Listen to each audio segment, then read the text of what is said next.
ظہور مہدی سے پہلے کے حالات۔ زمانہ آخر میں اس وقت کے حکمران میرے لوگوں کے لیے شدید مشکلات پیدا کر دیں گے اور مسلمانوں کے لیے کہیں بھی سکون میسر نہ ہوگا۔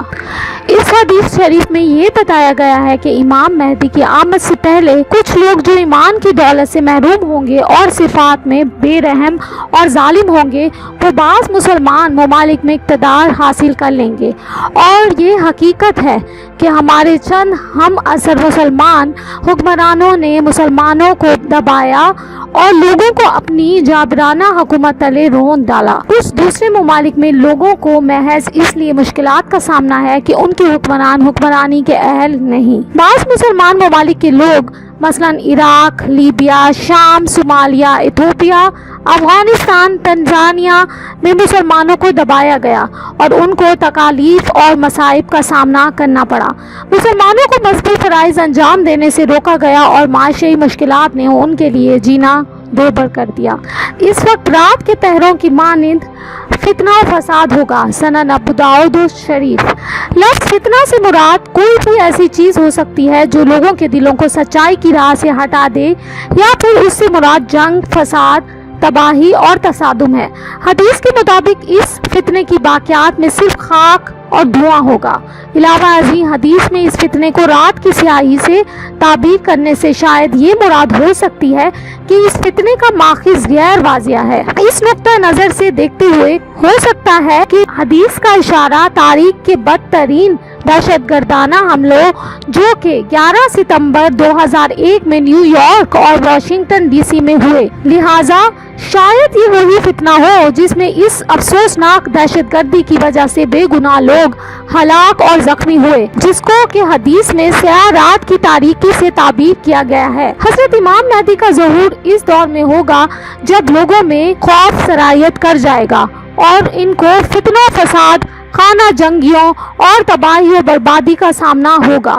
احادیث پاک میں اس بات کی پیشگوئی بار بار کی گئی ہے کہ حضرت امام مہدی کی آمد سے پہلے زمانہ آخر میں خوف، جبر اور فتنوں کا دنیا میں راج ہوگا۔ جنگیں اور قتل و غارت اس دور کا خاصہ ہوگا۔ ان احادیث سے یہ بھی پتہ چلتا ہے کہ یہ قتل و غارت تمام دنیا میں ہوگا اور کسی مخصوص خطے سے اس کا تعلق نہ ہوگا۔ 20ویں صدی میں لڑی جانے والی 2 جنگوں میں 65 ملین لوگ مارے گئے، اور اس کے علاوہ سیاسی وجوہات کی بنا پر عام شہریوں کی ہلاکت کی تعداد 180 ملین کے لگ بھگ ہے۔ پچھلی گزرنے والی صدیوں کے مقابلے میں یہ تعداد انتہائی حد تک خوفناک ہے۔ امام مہدی اس وقت تک نہیں آئیں گے جب تک معصوم لوگوں کی ایک بڑی تعداد قتل نہیں ہو جائے گی۔ جب زمین و آسمان کے درمیان قتل و غارت کا یہ سلسلہ بند ہو جائے گا، اس وقت حضرت امام مہدی تشریف لائیں گے۔ جیسا کہ حدیث شریف میں ذکر ہے کہ یہ قتل و غارت عام ہو جائے گا اور اس قتل عام کا نشانہ معصوم لوگ ہوں گے۔ جیسا کہ ہم نے پہلے ذکر کیا کہ آج کے دور میں لڑی جانے والی تمام جنگوں میں بے گناہ لوگوں کو نشانہ بنایا جاتا ہے، لہٰذا عام شہری جن میں بچے، بوڑھے، جوان اور عورتیں شامل ہیں اس قتل عام کا نشانہ بنتے ہیں۔ دفاع سے محروم لوگوں پر حملہ کرنے سے قتل عام کی تعداد اور بڑھتی ہے اور مرنے والوں کی تعداد بڑھتی چلی جاتی ہے۔ چونکہ اس دہشت گردی کا مقصد لوگوں میں خوف و ہراس کو جنم دینا ہے، لہٰذا حملہ آوروں کا نشانہ خاص معصوم شہری ہوتے ہیں۔